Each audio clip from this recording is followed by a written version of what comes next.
Graça e paz, amado e amada de Deus. Estamos aqui para mais um devocional no nosso encontro com a palavra de Deus em família. E eu gostaria de compartilhar hoje com os amados irmãos um texto que está no Evangelho segundo Lucas, no capítulo 4, a partir do verso 16, que diz assim: Jesus foi para Nazaré, onde havia sido criado. Num sábado entrou na sinagoga, segundo o seu costume, e levantou-se para ler. Então lhe deram o livro do profeta Isaías, e abrindo o livro, achou o lugar onde está escrito: O Espírito do Senhor está sobre mim, porque ele me ungiu para evangelizar os pobres. Enviou-me para proclamar libertação aos cativos e restauração da vista aos cegos, para pôr em liberdade os oprimidos e proclamar o ano aceitável do Senhor. Tendo fechado o livro, Jesus o devolveu ao assistente e sentou-se. Todos na sinagoga tinham os olhos fixos nele. Então Jesus começou a dizer: Hoje se cumpriu a escritura que vocês acabam de ouvir. Amém? Vamos orar? Senhor Deus, obrigado, Pai, por tua palavra. Senhor, ajuda-nos a compreendê-la, a compartilhar, Pai, essa palavra e este ensinamento com os meus irmãos, Senhor. Eu sou incapaz, porque sou humano. Por isso eu peço que o Senhor me clareie, que o Senhor me ilumine os olhos do coração para que eu veja, que essa palavra seja revelada no coração de cada um dos amados que aqui estão ouvindo neste momento este devocional, Pai. Que seja para a honra, glória e louvor do Teu nome e para o nosso bem, porque este é o propósito para o qual o Senhor a deixou escrita para nós. E é em nome de Jesus que nós te agradecemos. Amém. Amados, o contexto aqui, Jesus tinha tinha recém sido batizado, né? Isso aconteceu aqui no capítulo 3, verso 21, que diz: Ao ser todo o povo batizado, Jesus também foi batizado. E aconteceu que, enquanto ele orava, o céu se abriu, o Espírito Santo desceu sobre ele em forma corpórea como pomba, e do céu veio uma voz que dizia: Você é o meu Filho amado, e você me agrado. Amados, isso aconteceu e logo na sequência, Jesus foi levado pelo Espírito Santo ao deserto. Então, logo depois que ele recebeu o Espírito Santo, naquele momento de batismo, Jesus estava ali deixando um exemplo e cumprindo toda a justiça de Deus, né? Para isso ele havia enviado, Deus enviou um precursor, João Batista, né? Foi o último dos profetas e que veio para anunciar a vinda do Filho de Deus. Endireitem os seus caminhos, arrependam-se, porque é chegado o reino de Deus. Então, esse era o discurso de João Batista. E aqueles que se arrependiam eram tocados pelo Espírito Santo, se arrependiam, então eram batizados nas águas, né, como uma simbologia, né, de arrependimento, de novo nascimento. E aí então Jesus vai para o deserto, isso já acontece no capítulo 4, a partir do versículo 1, e ele é levado pelo Espírito Santo para ser tentado. E aí então ele tem lá as 3 tentações, né? E eu não vou ler, vocês podem ler depois, e até conhecem, acredito, a maioria de vocês, mas vale a pena, porque as respostas de Jesus para Satanás foram todas com base bíblica. Jesus sempre respondia com um versículo bíblico, especificamente de Deuteronômio. E Satanás também o tentava distorcendo a palavra de Deus. Então veja que o diabo conhece a Bíblia e tentava de alguma forma, né, enganar Jesus para ter domínio sobre ele. Mas Jesus é a própria palavra, como a gente já falou exaustivamente aqui, e eu não me canso de dizer, porque falar quem Jesus é o fundamento da nossa fé, né? Tudo na nossa vida, né? Todo o nosso destino, ele está associado àquilo que pensamos a respeito de Jesus Cristo.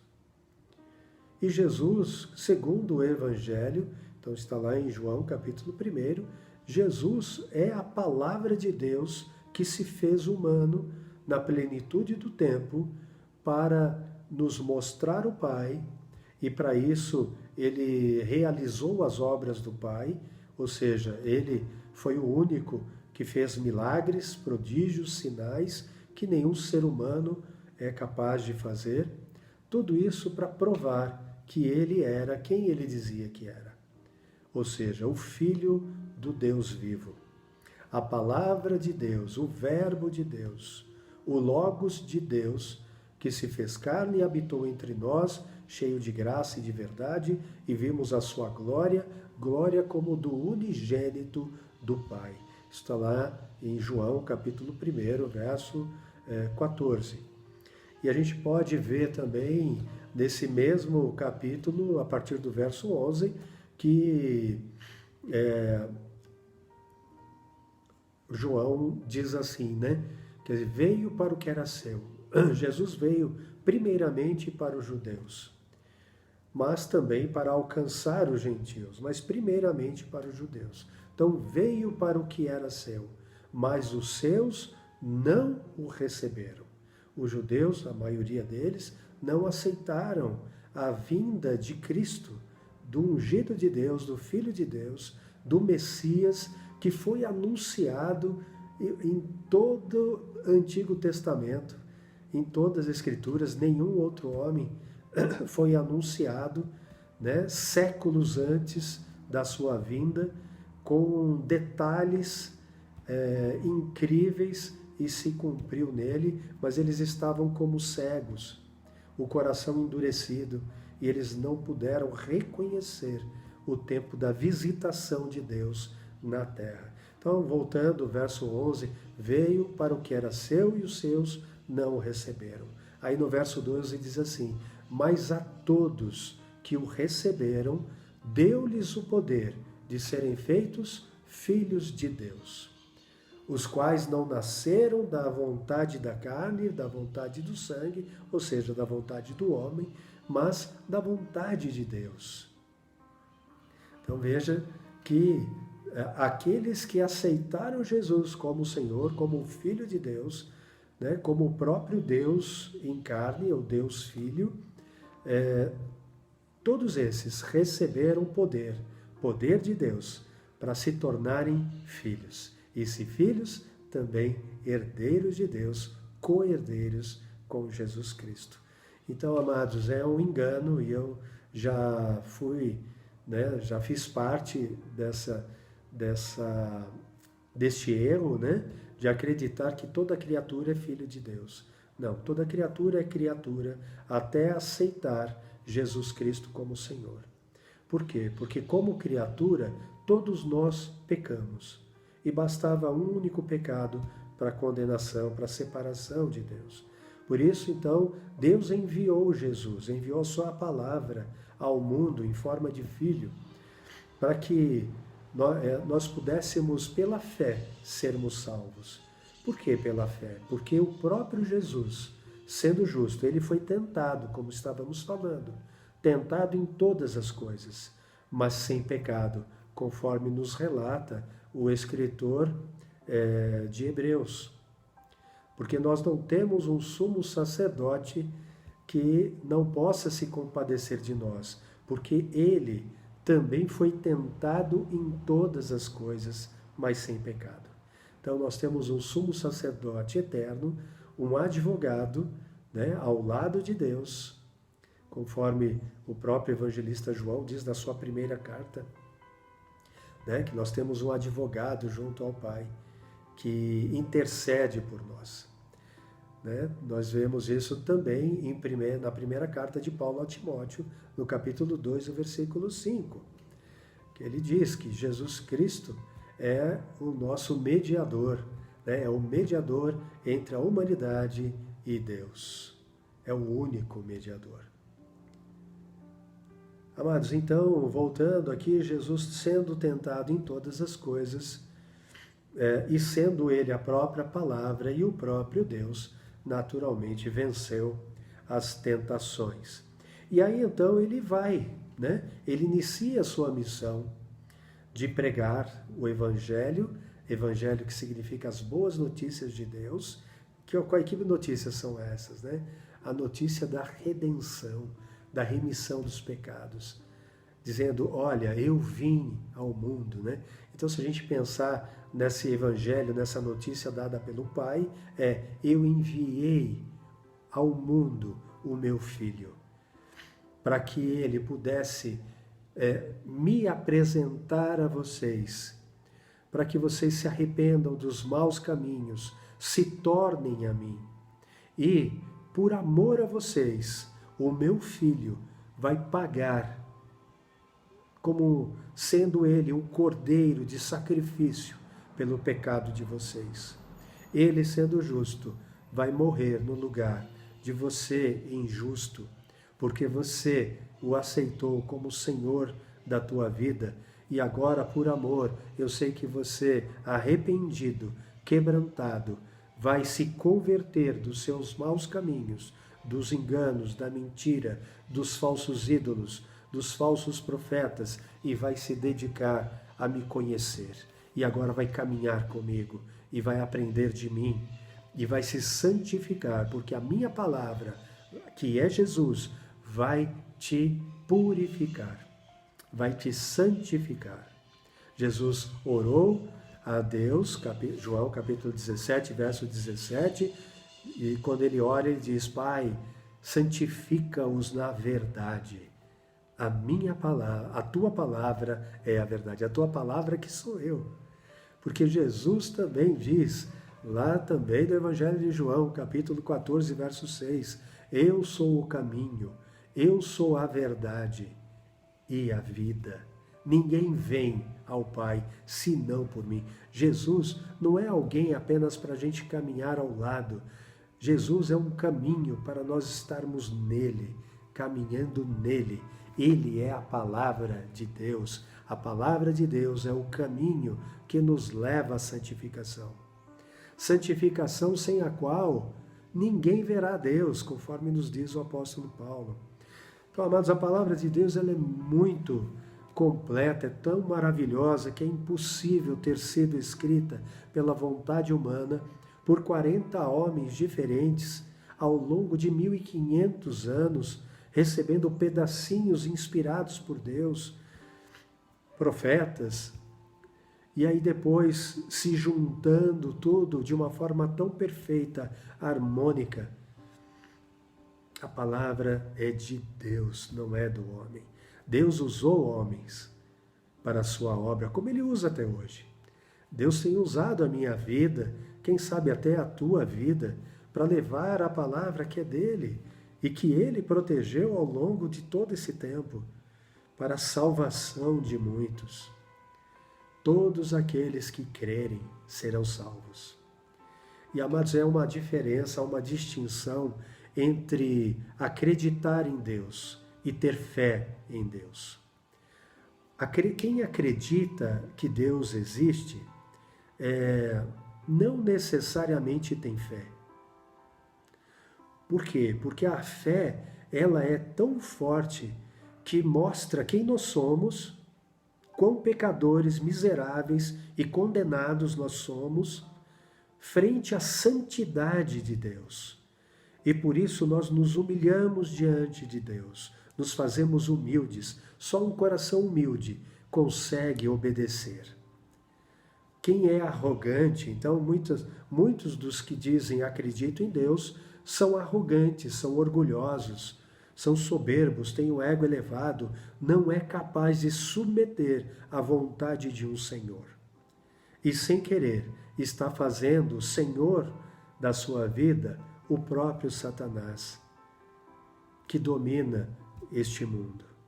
A palavra diz, né? Este mundo jaz no maligno.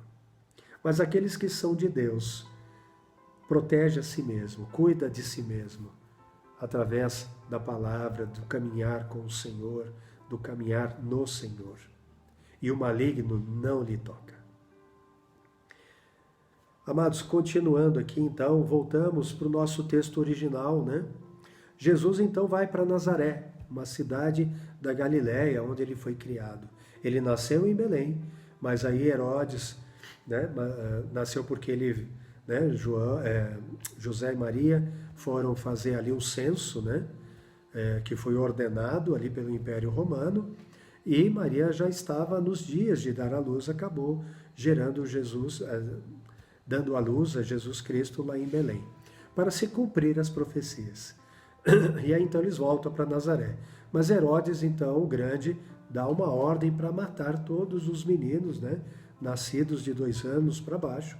O anjo de Deus, chamado Gabriel, foi enviado por Deus e avisou José: leva a mãe e o menino para o Egito e fique lá até que eu mande vocês voltarem. E isso acontece. Então, aí Jesus volta, né, junto com José e Maria, e Jesus é criado nessa região de Nazaré. E é interessante que Jesus, então, ele vai para Nazaré, a cidade que ele foi criado, e num sábado ele entra na sinagoga. Né? Entrou na sinagoga segundo o seu costume, é onde ele pregava, né? Ele ia nas sinagogas, como mestre, como rabino. Né? E aí então ele levantou-se para ler.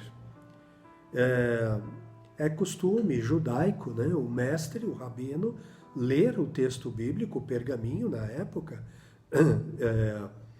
do texto, e aí foi dado a ele um texto de Isaías. Esse é o capítulo 61 do livro de Isaías, versículos 1 e 2.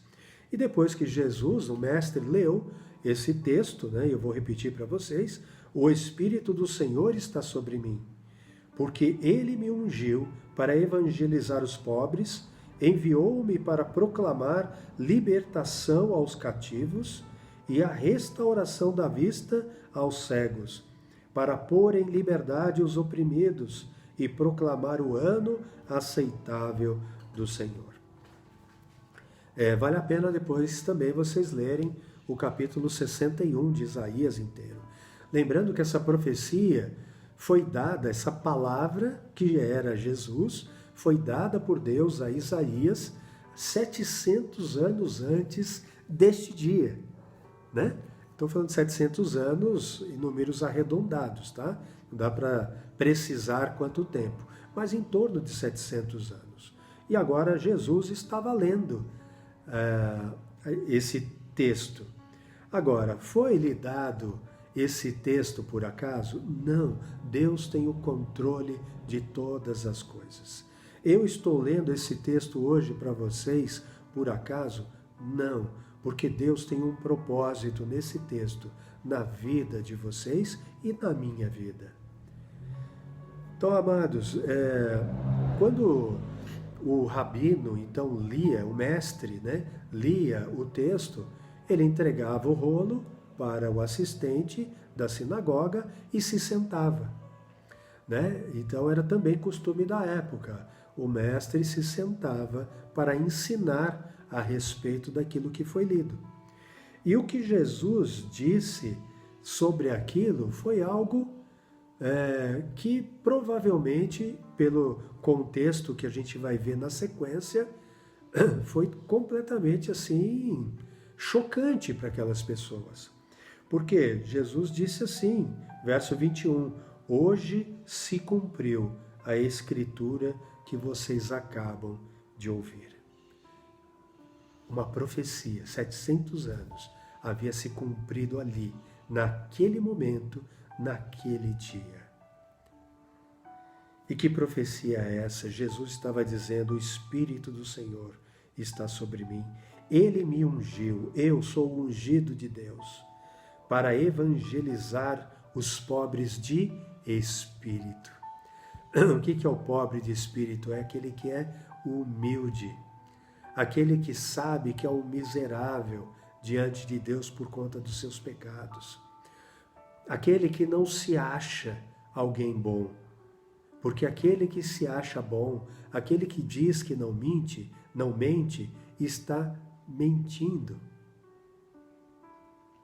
É isso que João também vai dizer na sua primeira carta. É mentiroso. Aquele que diz que não peca está mentindo. É isso que ele diz. Porque todos os seres humanos pecam. Isso é impossível para nós termos uma vida sem pecado como Jesus Cristo teve. O apóstolo Paulo diz que a carne e o sangue não podem herdar o reino de Deus. Paulo vai dizer, no meu corpo, na minha carne não habita bem algum. Miserável homem que sou, né? Ele diz, o bem que eu quero fazer não faço, e o mal que eu não quero fazer, este eu faço. Então veja que a palavra de Deus, desde o Antigo Testamento até o Novo Testamento, ela afirma que nós somos pecadores e destituídos, ou seja, separados da glória de Deus. Mas, graças a Deus, por nosso Senhor Jesus Cristo, porque Ele é a única forma de nós obtermos redenção. Ele veio para um ministério de reconciliação com o Pai. Mas o que eu acho maravilhoso aqui, amados, é que, embora Jesus tenha dito, olha, eu vim evangelizar, eu vim trazer as boas novas àqueles que são humildes. Eu vou proclamar libertação aos cativos deste mundo, aqueles que estão presos nas mentiras, nas fábulas, nos enganos proporcionados por Satanás, nas ideologias deste mundo, nas filosofias humanas, no orgulho, na soberba, em tudo aquilo que separa vocês de mim. Eu vim proclamar libertação. Vocês estão livres deste mundo, para agora então terem uma vida na minha presença, caminhando comigo, para que eu os leve em segurança para o reino eterno, a terra prometida, né, espiritual, na presença do meu Pai. Então Jesus estava dizendo isso, restaurar a vista aos cegos espirituais, porque vocês, embora ouçam, vocês não entendem, embora vejam, vocês não conseguem compreender. Vocês estão cegos, mas eu vim aqui para restaurar a vista dos cegos, para pôr em liberdade os oprimidos do diabo. Vinde a mim, vós que estáis cansados e oprimidos, e eu vos aliviarei. Tomem sobre vocês o meu jugo, né? O meu fardo, né? Porque aprendam de mim, porque eu sou manso e humilde de coração, e vocês encontrarão descanso para a alma, para a psique, para as emoções de vocês, porque o meu jugo é suave, o fardo é leve, mas o jugo e o fardo que o mundo coloca sobre vocês é pesado e os oprime, e os deixam tristes, irritados, nervosos, temerosos, e levam vocês para uma morte eterna, para uma condenação que eu não quero que vocês vivam, porque eu os criei para mim e não para o mundo. Esse mundo está escravizado por Satanás. Então Jesus estava dizendo isso, e eu vim proclamar então o ano aceitável do Senhor, um ano que seja agradável a Deus, um novo ano, uma nova vida, um novo dia. Era isso que Jesus estava pregando. Agora, olha o que Jesus vai dizer no Evangelho de Mateus, no capítulo 28. 28, versículos 19 e 20. Aliás, eu vou ler desde o versículo 18. Jesus, aproximando-se, falou-lhes, dizendo... Jesus aqui já havia morrido na cruz, ressuscitado, esteve com os seus apóstolos e discípulos durante 40 dias e agora subiria ao Pai. Então ele está dando aqui a última palavra dele para os seus discípulos, que somos nós, se somos de Cristo. Se não somos de Cristo, somos do mundo, somos de Satanás. Não existe dois caminhos, amados. Aliás, mais de dois caminhos. Ou sou escravo do diabo, ou eu sou escravo de Deus. A diferença é que Deus não me obriga a nada, Satanás me obriga. Por quê? Porque ele vai me envolvendo, ele me aprisiona e ele me leva para uma condenação eterna. Jesus quer que eu seja servo como filho. Satanás não, quer que eu seja escravo e condenado à morte. Essa é a grande diferença. Mas ele diz, Jesus aproximando-se falou-lhes, dizendo, toda autoridade me foi dada no céu e na terra. Toda autoridade foi dada por Deus a Jesus. Ele tem todo o poder, todo o domínio nos céus e na terra. Ele é o Senhor dos senhores e é o Rei dos reis. E aí então ele diz, portanto, como toda essa autoridade foi me dada, portanto, por este motivo, vão. Eu recebi essa autoridade, então eu estou dando essa autoridade a vocês. E eu estou ordenando a vocês. Portanto, vão e façam discípulos de todas as nações, batizando-os em nome do Pai, do Filho e do Espírito Santo, ensinando-os a guardar todas as coisas que tenho ordenado a vocês, e eis que estou com vocês todos os dias, até o fim dos tempos. Jesus está conosco, nos deu uma ordem e nos deu a sua autoridade. A autoridade que foi dada a ele também foi dada a nós. Antes de explicar um pouco isso, vamos ali em 2 Coríntios, no capítulo 5, a partir do verso 18. Aqui o apóstolo Paulo falando aos cristãos, né? Lembrando que a palavra de Deus não foi escrita para o mundo, mas para os filhos de Deus. O mundo não quer saber da palavra de Deus. Por isso não a lê. Mas nós amamos a Deus, somos de Deus, e por isso essa palavra foi escrita para nós. Verso 18. Ora, tudo isso provém de Deus, que nos reconciliou consigo mesmo por meio de Cristo, e nos deu o ministério da reconciliação, a saber que Deus estava em Cristo, reconciliando consigo o mundo, não levando em conta os pecados dos seres humanos e nos confiando a palavra da reconciliação. Portanto, somos embaixadores, somos ministros, embaixadores em nome de Cristo, como se Deus exortasse por meio de nós. Em nome de Cristo, pois, pedimos que vocês se reconciliem com Deus.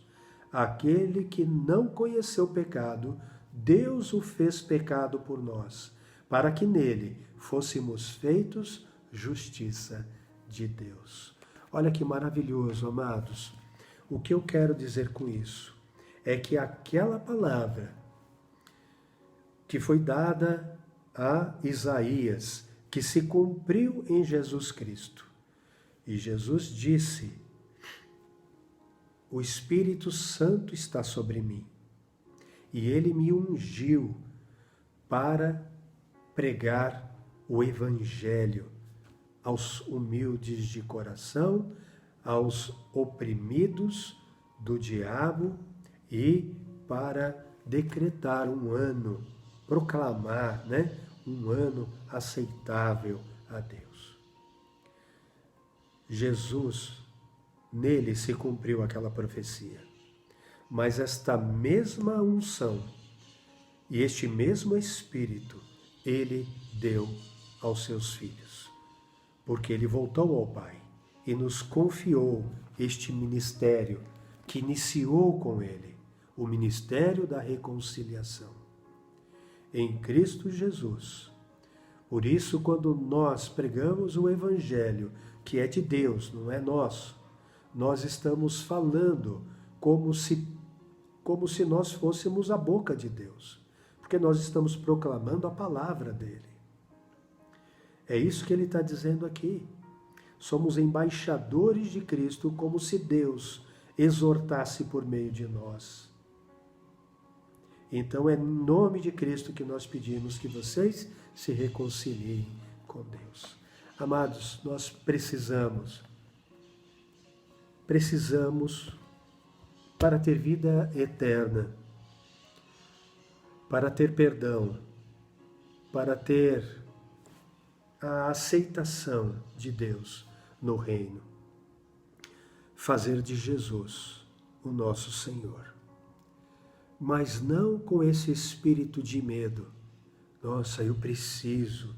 Não, eu desejo. Porque Deus sonda coração e mente. E Deus não força ninguém. E é impossível mesmo. Aquele que tem que, nunca fará com amor. Mas aquele que deseja, este fará com amor.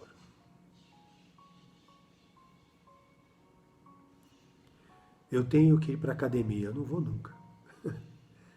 Nossa, eu quero muito ir para a academia. Eu vou, eu arrumo um jeito e vou. E me exercito.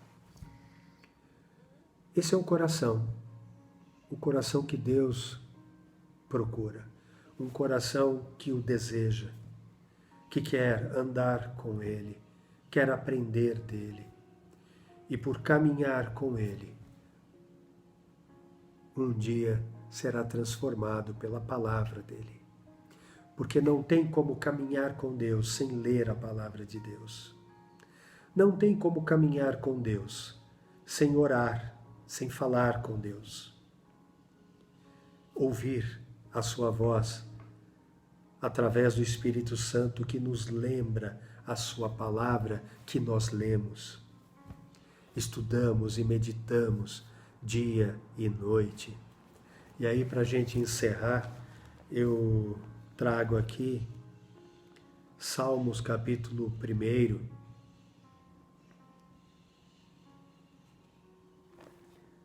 Só os primeiros versículos.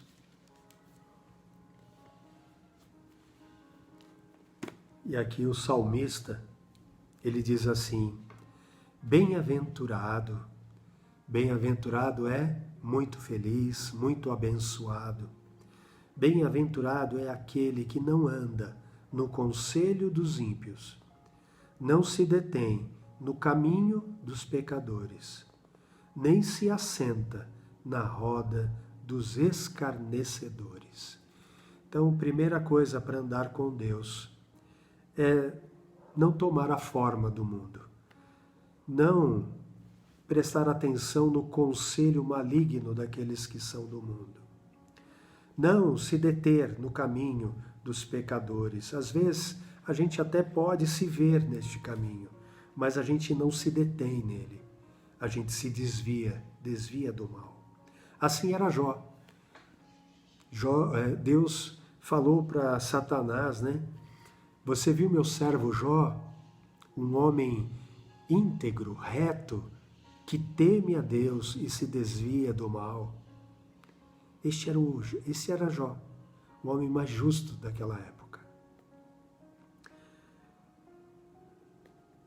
Não se assenta na roda dos escarnecedores. Então, aqueles que ficam fazendo piadinhas sem graça, zombando das pessoas, tirando sarro de todo mundo, desrespeitando as pessoas, desrespeitando os mais velhos, não respeitando as diferenças.